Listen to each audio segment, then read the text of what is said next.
শবে বরাতে আমল করা যাবে কি যাবে না?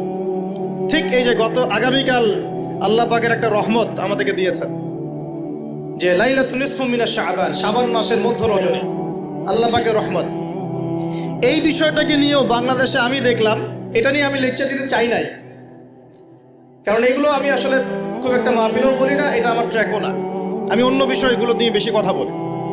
ঠিক এই যে এই ইস্যুটাকে নিয়েও কথা বলতে শেষে বাধ্য হচ্ছে, কারণ দেখলাম অনলাইন অফলাইনে দুইটা দল দুটাই চরমপন্থী। একদল অতিরিক্ত বাড়াবাড়ি, একটা অতিরিক্ত ছাড়াছাড়ি।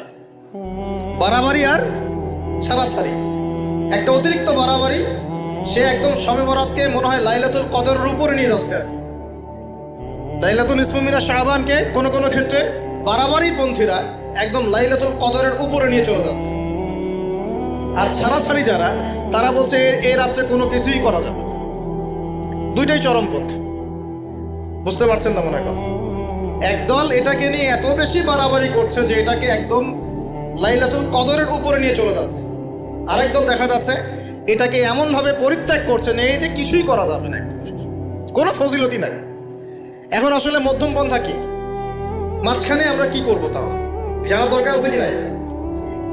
অনেক হাদিসের অনেক আলোচনা, প্রায় 40-50 পৃষ্ঠার বই, সব আলোচনা তো মাহফিলে করা সম্ভব না। আমি সারমর্মটুকু বলি।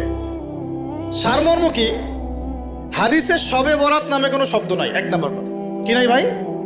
শবে বরাত নামে কোনো শব্দ নেই। আছে লাইলাতুন নিসফু মিনাশ শাবান, শাবান মাসের মধ্য রজনী। শাবান মাসের মধ্য রজনী।